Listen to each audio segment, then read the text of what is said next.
What is up, Raider Nation? I have missed you guys. I am back. Finally, I know it's been a little bit. I've had school, everything, life gets in the way, so I haven't been able to crank out as many videos as I would have wanted to this past season and off season, but I'm back right now and not a moment too soon because it's 2 days before the draft at the time that I'm filming this.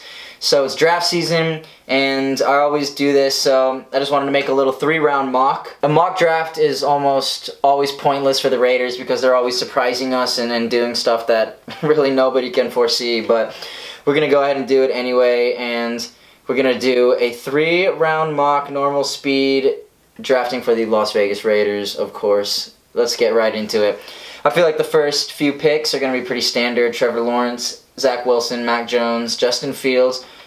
The Bengals take Slater as the first offensive tackle off the board. Interesting.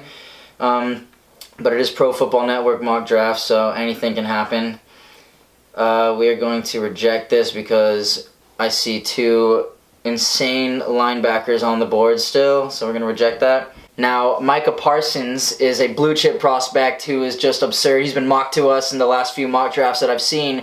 But at 17, I mean, you can't pass up a guy like Micah Parsons, who is just lethal off the edge as a linebacker, which is absurd. He is a crazy combination of power and speed and agility and misdirection, and he's fast and he runs like a running back, but he bends like a edge rusher. I mean, the dude is just a stud. I don't really care about the off-the-field issues. That doesn't concern me at all.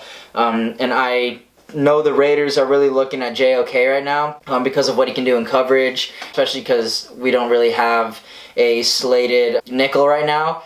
So he's going to take a lot of pressure off of the secondary. I'm going to go ahead and take Parsons. I just think what he does athletically and how he gets to the quarterback is just on another level. So Parsons at 17 is what I'm going to go ahead and go for. Barmore goes 21. I really like Barmore too. I really like Newsome as well, who went to the Titans. Obviously, Trevor Merrick. I think that 17 is a little bit high for those guys.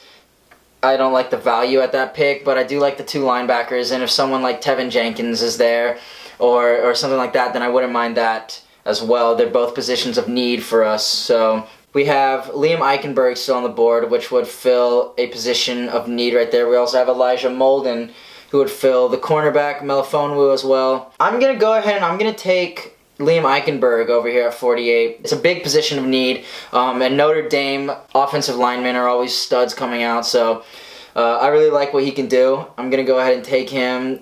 Melifonwu is still on the board. We could trade back into this round if we wanted to, but I'm going to go ahead and let it ride out. And I know we have 2 third-round picks this season, back-to-back, so Bolton is another person. He's up right here, who I really, really like. He's one of my sleepers, and he was just selected by the Broncos, of course. Alright, so now we are here at pick 79, and Javon Holland is still on the board, who is a dude that I really, really like. We didn't get to see a lot of him last season, obviously, because he skipped to prep for the draft, but the season before, he was a slated, an easy top safety, so his ball skills are insane, and free safety is a huge position of need, and I think Carl Joseph will be going back and forth from strong safety behind Abram to free safety, and blitz packages as well and everything. I know Gus Bradley doesn't blitz as much as I like. I'm going to go ahead and take him. I think it'd be hard to pass up on him. I know Jamar Johnson is still there. It's really just a preference thing at this point because you can like either one and you can take either one. They're both easy 2nd to 3rd round targets. But if Javon Holland falls to 79, then I'm going to go ahead and snag him. I think he's going to be great for us. And at 80, we have a few things that we can do here. We can take St. Brown and round out our receiving core for the next few years. We could take Tyson Campbell. Kellen Mond is another interesting one. I don't think Mariota is going to be here next season. He took the pay cut this year to kind of hit the market next year, so I don't think he's going to be back with us. So it'd be nice, to have that insurance next season. There's also Jamar Johnson still on the board that if we wanted to round out that safety group for the next, decade, whatever. Quincy Roche is one of my sleepers off the edge. There's also Tutu Atwell, Andre Cisco is still there, who's one of my sleepers as well. Now I think right here I'm going to go ahead and take St. Brown from USC to round out our wide receiver corps. I don't think John Brown is the long-term solution, obviously. I don't think anybody does, but St. Brown doesn't have insane speed, but he's athletic and he has crazy explosiveness, and his game speed is a lot faster than I think his 4.61 shows. I'm going to go ahead and I'm going to snag him right here. He's about 6 feet tall. He's pretty athletic. I think you can start immediately as well, so I'm going to go ahead and snag him. And there you go. That's going to be our 3-round mock.